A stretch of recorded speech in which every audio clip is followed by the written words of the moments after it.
Welcome back to Mayo Clinic Radio. I'm Dr. Tom Shives. And I'm Tracy McCrae. For teenagers, issues like peer pressure, academic expectations, and changing bodies. You're going through that right now, aren't you, at your house? It was a long time ago that I was a teenager, Dr. Shives. Thank you. Well, all those things can cause a lot of ups and downs, highs and lows.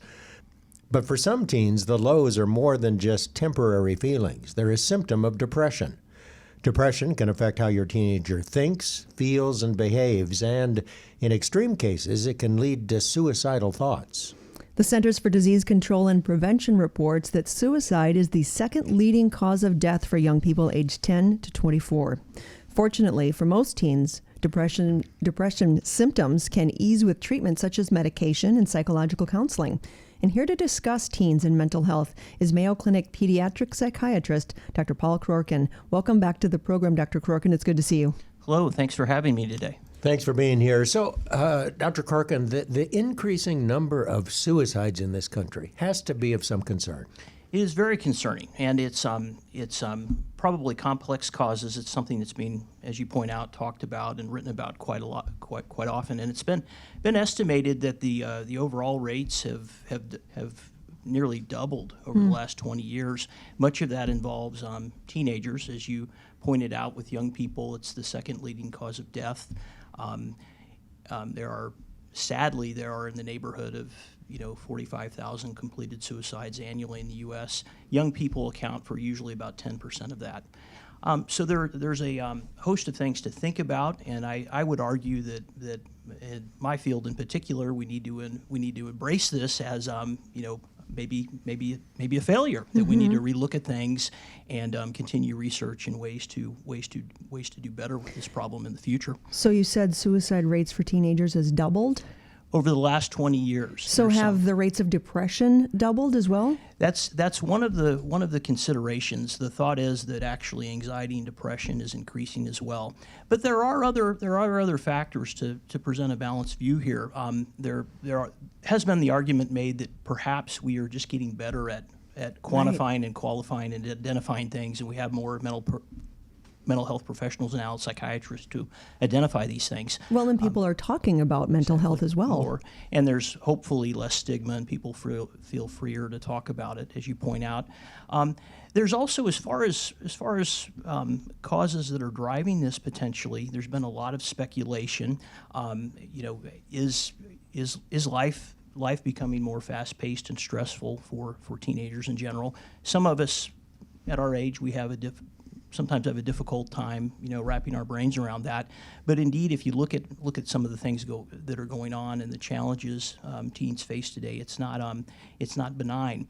Another very I would argue poorly understood but important consideration is the internet, digital, social media, things like Facebook, Twitter, and the platforms that you and I don't even know about that teenagers are using.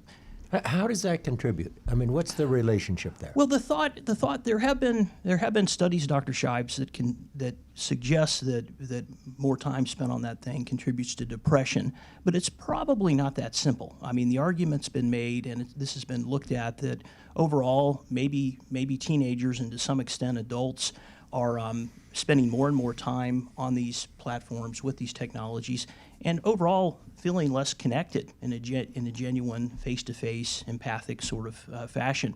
The other pernicious aspect of these technologies, something that I see in my day-to-day practice often, is that there's a fair amount of negative behaviors. Broadly, is the best way to describe it. That there's what's called cyberbullying. That it's rampant with a lot of the young people that I work with, and it's thought that there's been some suggestion that it is actually the effects of this may be more lasting and severe than face-to-face bullying, for example. So Dr. Shives alluded to the fact I've got two teenagers at my house. So I'm going to ask a question. I'm going to expect the choir of angels to start to rise up around me as I ask it. How can a parent distinguish normal teen moods, teen behavior, mood swings, from signs of depression? How can you tell the difference? It's a great question, and it's a deceptively simple question, too, in that, as you point out, Teens in general have a host of neurologic, endocrine, psychologic changes that Because their brain is still getting wired up. that can contribute to, Sure. to moodiness, and predictably they tend to think that moms and dads are less interesting to be around and no less at this age. Can you imagine? It didn't happen at my house. I'm sure. I know. That's why I'm so confused by it. But getting more on point with your question, pervasive changes in what you could refer to as personality. So dark irritable moods that are there all day long, day after day after day, that are appreciated in more than one environment. So if there's feedback from teachers, schools, sports teams that Joey or Sally is just not the same as they were before. Declining functioning. So academics is usually a big telltale sign that a previously A or B student is suddenly a C or D or F student. Changes in peer groups, changes in behaviors, changes in sleeping patterns, and then a focus on dark kind of things. Thoughts or talk about suicide, for example. And the a related question I think would be, what do you do about these various social media platforms and internet use? And that's another thing I think broadly to just stay engaged with your children, and it's not easy in the teenage years. A couple of things I wanted to ask you about with regard to depression. First of all, access. I mean, there are so many more people who seem to be depressed or think they're depressed and probably are.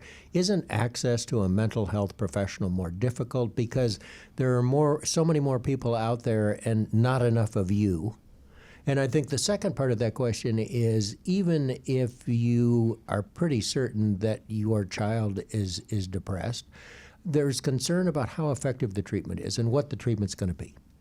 Those are great questions, and the short answer, you're absolutely right on the first count that access is to mental health professionals. Psychiatry in particular is not at all what it should be, and it's even more problematic for young people. We are, collectively, we are, trying to address that. We have, Mayo Clinic has led the way in things, for example, that are called collaborative care models or integrative behavioral health, where we actually do things like we embed a psychiatrist within a large network of primary care clinics for a very different kind of role than what we're used to. It's more of a role of supervision, coaching, consultation on cases, so that family practice doctors, internists, and pediatricians, for example, get more adept and more comfortable with identifying, treating things like depression and anxiety in a youngster or teenager. Good things, all good. And to get to your other question, identification and the identification and the diagnosis of this is challenging. And for parents, it's often the way we do this is often hard to understand, in that we don't, it's based on interviews and questions. There's no lab test or X-ray for this, but ongoing monitoring. In mild cases, watchful waiting is appropriate, where again parents and teachers have awareness. We do very simple but important things like help youths structure their sleep hygiene, their habits, their study patterns. But overall, if symptoms are moderate to severe and they're functioning, they're impeding functioning in academics, social, and family, treatment is important. And the first line for depression is usually a combination of psychotherapy, things like cognitive behavioral therapy or what's called interpersonal therapy, and the judicious use of medications. And how can parents support their teens?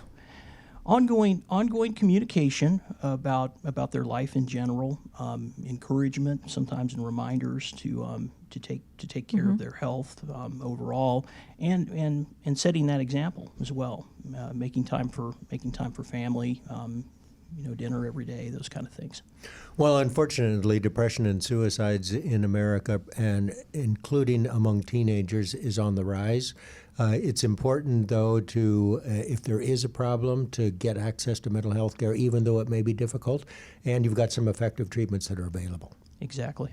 We've been talking about teenagers and mental health with Mayo Clinic pediatric psychiatrist, Dr. Paul Croarkin. Dr. Croarkin, thanks so much for being with us. Thank you, Dr. Shives.